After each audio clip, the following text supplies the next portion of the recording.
Le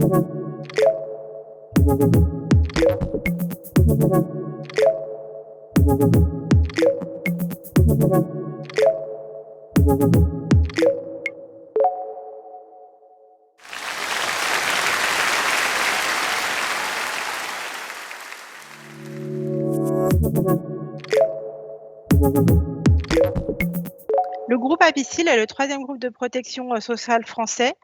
Depuis plus de 80 ans, notre mission est de protéger les personnes, quelle que soit leur situation personnelle ou professionnelle, grâce à des solutions adaptées en santé, prévoyance, épargne et services financiers et retraite complémentaire.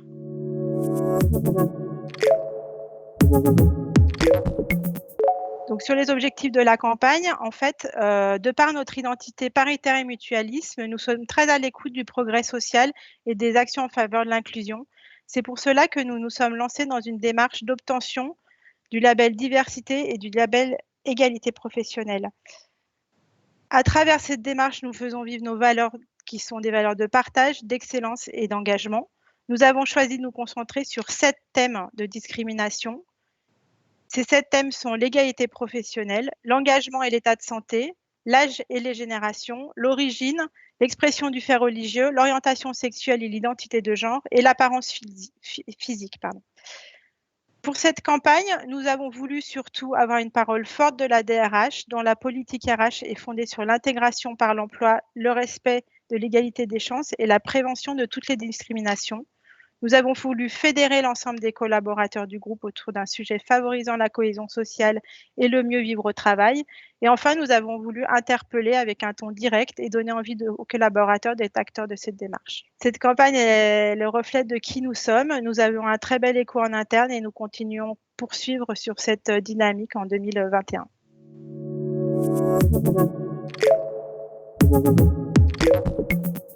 La diversité en entreprise, c'est un sujet qui est souvent restreint au handicap, à l'égalité professionnelle homme-femme, à la problématique de l'âge.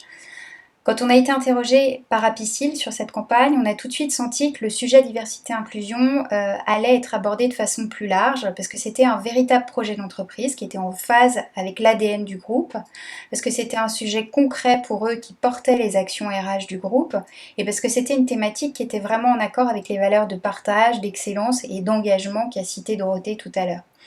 Dans cette campagne, Apicil a décidé de casser les codes en prenant des risques, en surprenant, avec un premier parti pris créatif qui était assez fort, qui était de montrer des personnes vues de dos, ce qui nous a permis d'éviter les clichés, les raccourcis. L'idée, c'était vraiment d'aborder frontalement le sujet, sans stigmatiser, sans montrer du doigt, avec une mise en page qui valorisait des termes qui sont parfois encore tabous dans la communication de recrutement et dans la société en général, comme par exemple l'orientation sexuelle, l'apparence physique, le fait religieux, etc. Sur le fond, on a mis l'accent sur ce qui rassemblait les collaborateurs dans le groupe, le talent, les compétences, l'individualité de chacun, avec une accroche en 2 temps qui détournait la signature institutionnelle et dont la mécanique a été déclinée sur les 7 thématiques de la diversité. On a créé aussi un hashtag pour cette campagne, Tous Apiciliens, qui était à la fois une signature et un concept qui a fédéré et rendu visible la communauté Apicil, celle des collaborateurs qui ensemble partagent des ambitions, des valeurs, des savoir-faire et des savoir-être communs.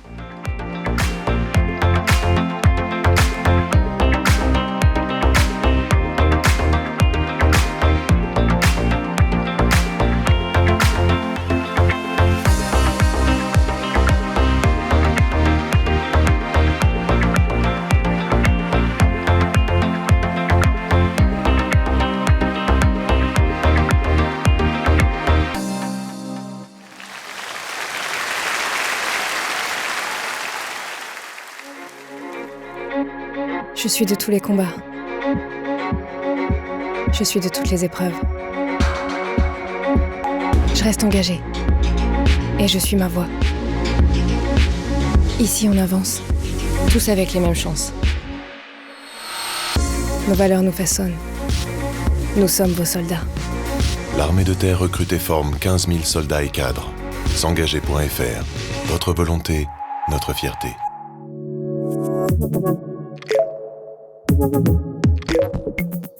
Alors, vous le savez, l'armée de terre recrute environ 16 000 hommes et femmes tous les ans. Et nous sommes aperçus quand la cible des jeunes femmes était un petit peu sous-représentée. ce qui nous a conduit à vouloir faire une vague de communication spécifique en s'adressant aux femmes. Pour cela, on a fait appel à des témoignages parce qu'on sait que ça fonctionne bien. Et donc, on a diffusé 3 portraits de femmes qui ont expliqué à celles qui pensaient que le métier de l'armée-de-terre n'était pas fait pour elles, qu'elles pouvaient très bien être mères de famille et militaires, ou exercer des métiers particuliers comme pilote d'hélicoptère. Donc, c'est quelque chose qui a été très pertinent et qui a généré une hausse d'intérêt et de renseignements dans nos centres d'information et de recrutement pour la cible des jeunes femmes. Depuis, c'est quelque chose qu'on continue avec notre agence. Les femmes sont toujours présentes dans nos campagnes, comme vous avez pu le voir dans les derniers spots que vous avez pu voir à la télé ou sur Internet.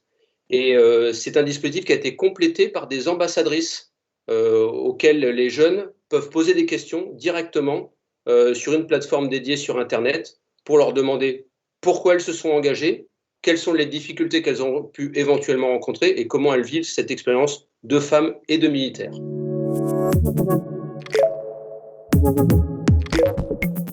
Tout d'abord, nous avons cherché à comprendre pourquoi finalement un grand nombre de femmes hésitaient à candidater à des postes qu'elles considéraient être des postes réservés aux hommes. Pour ce faire, nous avons réalisé une enquête avec l'IFOP qui a révélé 2 freins majeurs. Premier frein, l'environnement militaire considéré comme trop strict, et le second, la crainte d'échouer aux tests d'évaluation. C'est donc sur la base de ces 2 idées reçues que nous avons développé notre stratégie de communication. Comment ? En rappelant d'une part les valeurs de l'armée de terre, à savoir le goût de l'effort, le dépassement de soi, la volonté de servir son pays, mais aussi l'équité, et montrer comment ces valeurs constituent une réalité qui permet aussi bien aux hommes qu'aux femmes de faire carrière dans l'institution qu'est l'armée de terre. Deuxième levier, nous avons continué finalement de développer la stratégie de communication qui est celle de l'armée de terre depuis des années, à savoir une stratégie qui est basée sur la réalité, l'authenticité, l'immersion. Ainsi, nous sommes allés au contact de 3 femmes en poste au sein de l'armée de terre, qui exercent des métiers aujourd'hui perçus un petit peu comme réservés aux hommes, à savoir pilote d'hélicoptère, pompier aéronautique ou encore commandant d'une compagnie. Et nous avons réalisé donc ainsi des films témoignages. Ces films ont ensuite fait l'objet de spots télé, de diffusion dans les cinémas, mais également d'affichage, ainsi que d'un contenu spécifique pour le site. Enfin, nous avons travaillé sur un ciblage affinitaire qui nous a permis d'adresser spécifiquement des femmes en âge de postuler, montrant une appétence pour le sport ou les vidéos à contenu sportif. Il reste un segment.